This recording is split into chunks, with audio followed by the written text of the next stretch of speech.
Should I really work as a waitress all my life? It's enough already. Melissa complained and irritatedly threw the dishes from the tray into the sink, which clinked plaintively. No, I can't take it any more. Oh, come on. Why are you getting angry again? Alana asked, trying to calm her friend. Not everyone can be rich. Some people live a simple life, and there's nothing wrong with that. I wasn't born to serve my whole life, Melissa persisted. That's it. I quit this place. And what will your husband say? Alana asked. Do you think he'll accept your decision? I don't care. I don't care what he thinks. When he got married, he promised to bring the whole world to me. Business, travels, money. I fell for it, in short. And what's the outcome? I'm slaving away here for pennies, and him? He should earn as he promised, or I'll leave him, Melissa said, and stormed out of the cafe kitchen, slamming the door loudly.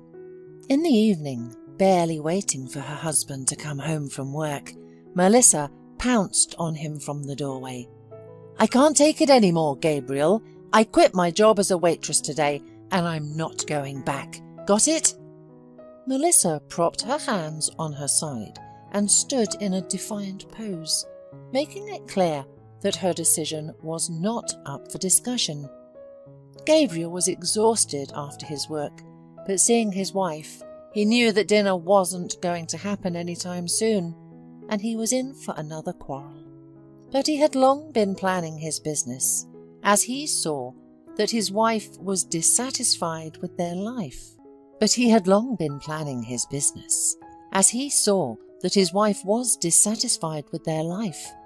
just wanted to work out the details a little more, but apparently he didn't have time.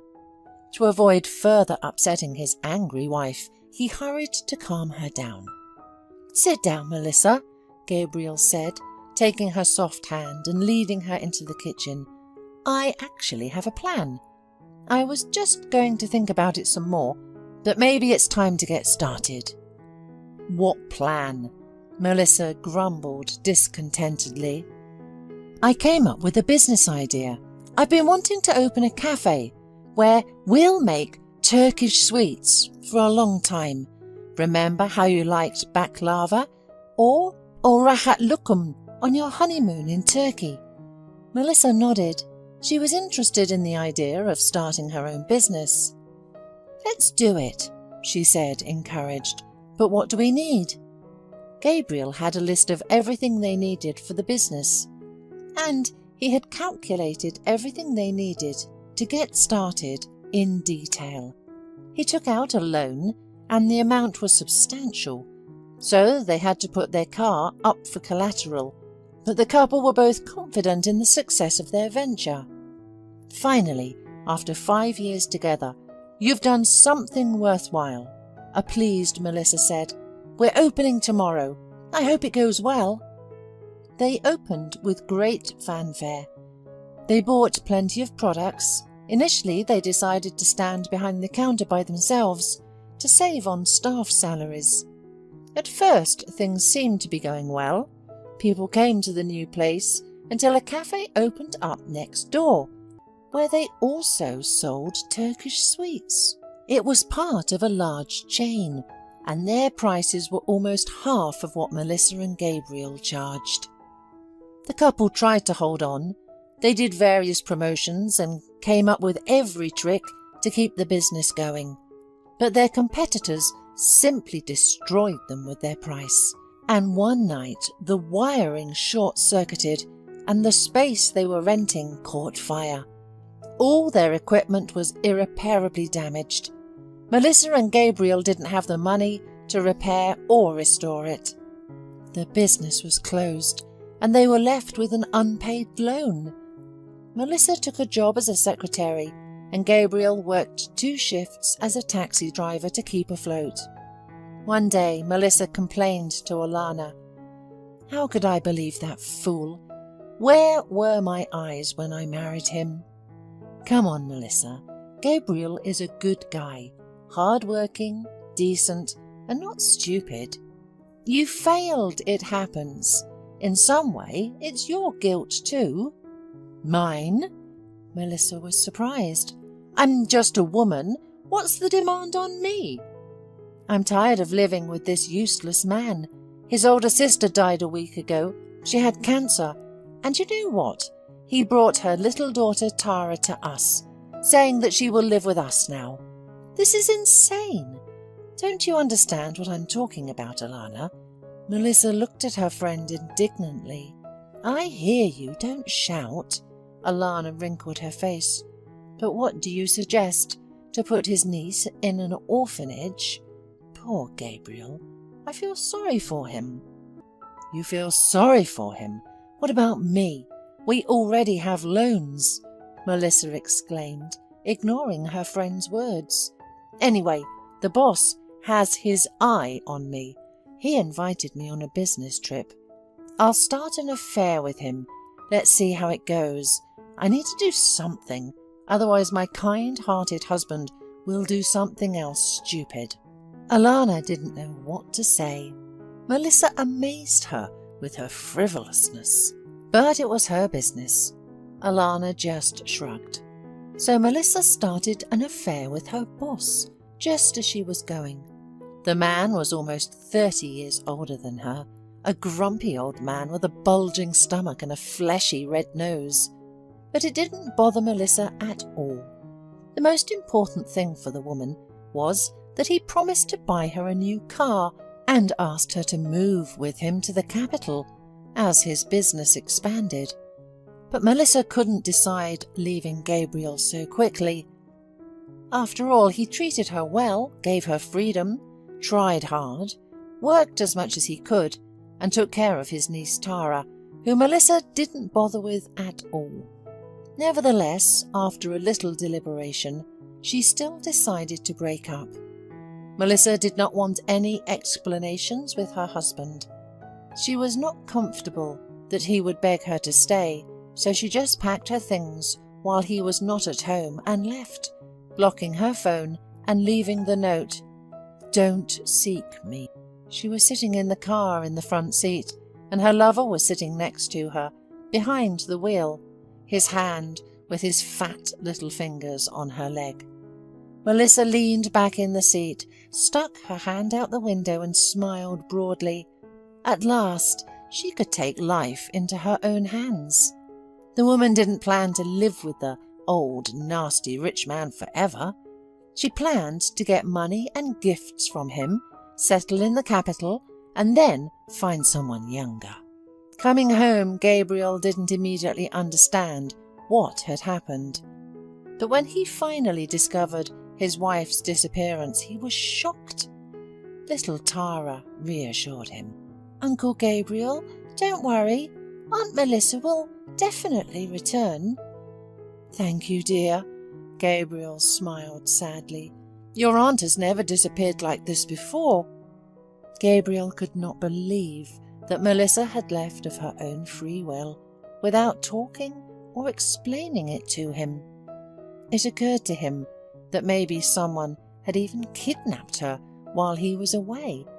He went to the police, but they just laughed and told him to wait until his unfaithful wife got tired of going out. In 27 years of his life, Gabriel had already experienced his second tragedy. First, his sister died, leaving her daughter under his care, and now his beloved wife left him. He couldn't understand or accept what was happening in his life. First, his sister died, leaving her daughter under his care, and now his beloved wife left him. He couldn't understand or accept what was happening in his life. Besides his sister, he had no one. Their parents abandoned both of them when they were children, and they grew up in an orphanage. If it weren't for Tara, Gabriel didn't know whether he could survive such blows of fate or not. But the responsibility for the little girl didn't allow him to completely lose heart. He got up for work every day, did everything that was required like a robot, and fell asleep in the evening exhausted. A couple of years passed. This fall, Tara was supposed to go to school. Expenses were growing, but there was no income. In their small town, there were no places where one could earn more money. One day, Gabriel's old friend Tom called him, who had come to the capital a few years ago. "Gabriel, hi!" He cheerfully greeted him on the phone. "We haven't talked in 3 years. How are you, buddy?" "Slowly but surely," Gabriel replied. "I'm calling because, well, don't think anything bad. I just heard that your sister died, left her daughter, and then your wife disappeared. I was thinking about how to help you, Gabriel. I didn't call because I didn't even know what to say in such a situation. And now finally, I have a good topic. I'm offering you a job in the capital." "What kind of job, Tom?" Gabriel asked. He was inspired because he knew that Tom wouldn't suggest anything stupid. "I work for a serious businessman. He's expanding his staff and he needs good drivers. I immediately recommended you. He pays well for good work. You'll be able to move here, rent an apartment and find a good school for your niece. What do you say?" Gabriel, of course, agreed right away. He moved to the city with Tara, rented an apartment, and the girl enrolled in school. The niece had to grow up after her mother's death. The girl saw that her uncle was struggling, and she tried her best to be useful. So, by the age of 7, she could already make them breakfast or even iron her uncle's shirt for work. "Tara, you're my golden girl," Gabriel said, chewing on the sandwich made by his niece. "You even packed your backpack yourself. You got dressed, did your homework, and even made breakfast. Well done, my dear." He laughed. Gabriel liked his job. His boss, Mr. Bell, was very polite. He was a serious businessman, and in their first meet, he said that he always appreciated employees for their loyalty and good service, and didn't abandon them. And Gabriel knew that he would do his best not to let his boss down. In the house where he worked, he met Eleanor. She was a household assistant, a pretty young woman of 25. If Eleanor hadn't been flirting with Gabriel herself, he wouldn't have dared to approach her. In the end, the young people still became friends. Eleanor said that she came from a village where she was brought up by her grandparents. They were old now, and she decided to go to the city to find work to support herself and help them. Gabriel liked Eleanor. The girl was simple, open and kind. There are few people like her now. He told her his story about how he came to the point of raising his niece alone. "I would even say that I'm not bringing her up at all," Gabriel grinned. "It's more like she takes care of me." Eleanor really liked the new driver, and she gradually entered his life as only a woman could. She met Tara and immediately liked the little girl. And how could she not like this lovely child with the eyes of a mature woman? They became friends. Eventually, Eleanor began to help Tara with her homework, sometimes cooked dinner if Gabriel was late for work. They became friends. Eventually, Eleanor began to help Tara with her homework, sometimes cooked dinner if Gabriel was late from work, which happened often, and she stayed overnight when necessary. So, a year passed. One day, Mr. Bell asked to be driven to a party. "It's a big deal today, Gabriel," Mr. Bell said happily. "The deal is, and it finally worked out. I have been preparing the ground for 3 years to make everything come together." "Congratulations, Mr. Bell." Gabriel sincerely rejoiced for his boss. When they arrived at a huge mansion and drove inside, the boss got out and ordered Gabriel to follow him. "Come with me. I need you there. If I need to bring some documents from the car, I'll ask you. Everything needs to be done quickly, you understand? Before either party changes their mind." They approached the pool. The boss left Gabriel standing aside and waiting for him, and he went to the patio nearby where some big shots were sitting. Gabriel looked at the girls frolicking in the water and couldn't believe his eyes. Melissa was swimming in the water among the other girls. She had no swimsuit and was laughing loudly at the jokes of the three men who surrounded her. "Melissa?" Gabriel said, approaching the edge of the pool. How are you here?" He couldn't say more than that. Gabriel was in shock. Currently, he could barely even realize where he was. Melissa quickly jumped out of the pool, and while no one was paying attention to Gabriel, grabbed his hand and led him away. "Gabriel, hi!" It was clear that Melissa was also experiencing shock. She wasn't ready to meet her husband here. "You just calm down. Everything's all right." "All right," he said hoarsely. His voice disappeared from excitement. "You ran away without even explaining yourself. And you're here, naked with men? How did you get here?" Gabriel covered his face with his hands. He could not get over the shock. Melissa looked back, made sure no one was paying attention to them, and briefly chatted. "Gabriel, listen. I just couldn't leave you like that, you know? We've been together for 5 years. Then I met this rich old man. He fell in love with me and was going to move here. I thought he would help me get settled, and then I would leave him. But this scoundrel dumped me for a girl even younger. I literally had nothing to live on. I couldn't come back to you, but I wanted to." Melissa squeezed his hand and looked at him pleadingly. "But how? I thought you would dump me after my escape. In short, I went into escort services. They pay well here, but I don't want to live like this. Now that you know, I'm very sorry. Please forgive me and understand me, I beg you." Gabriel gazed at his wife, whom he had once deeply loved, and for whom he was willing to do anything.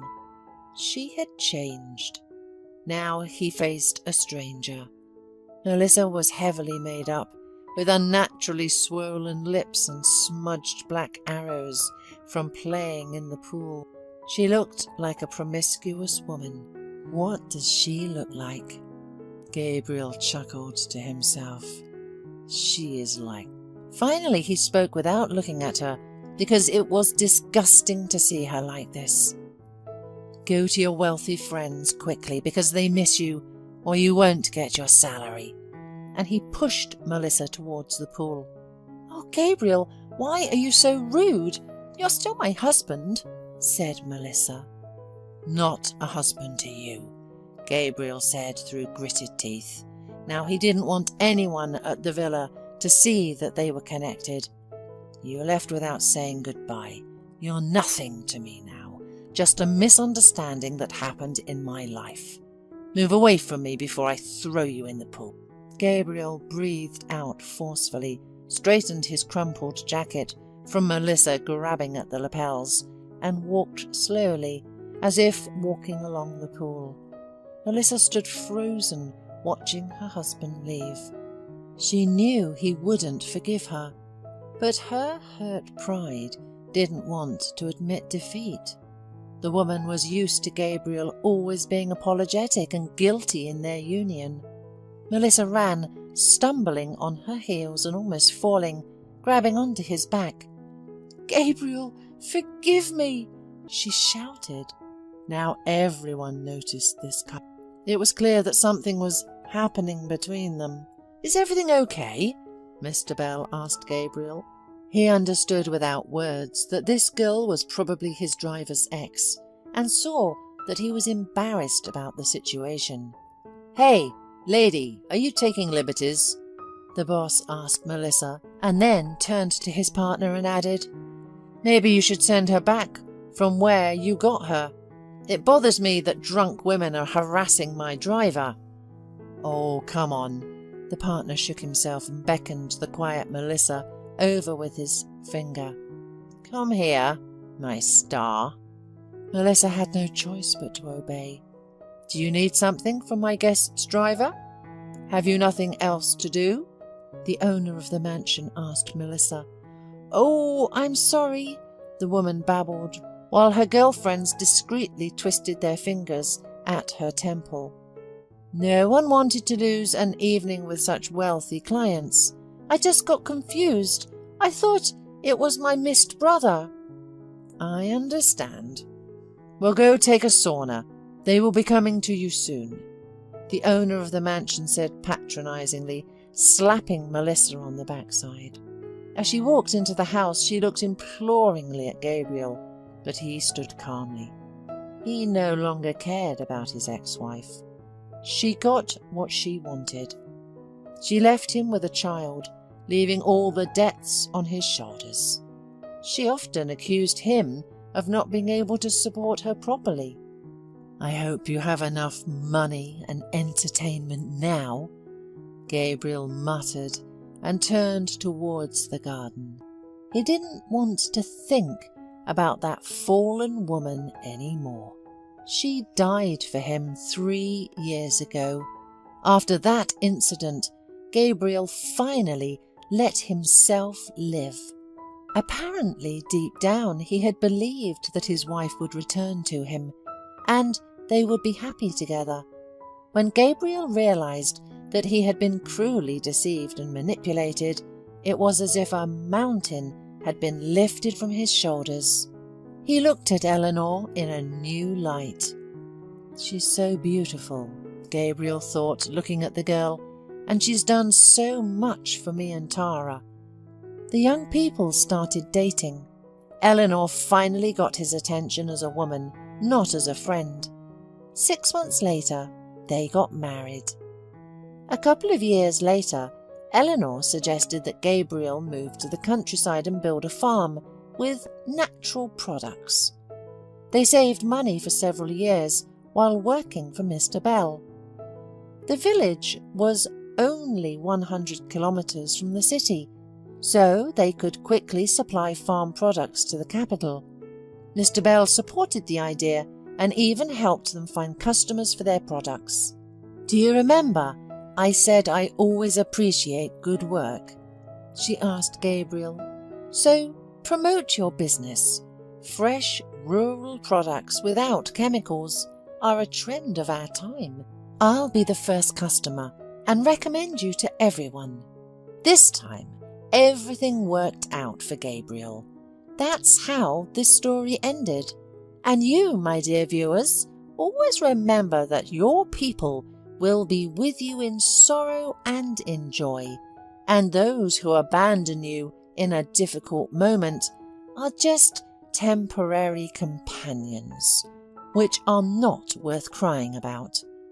And maybe not right away, but if you're on the right path, fate will smile at you eventually, and you will definitely succeed.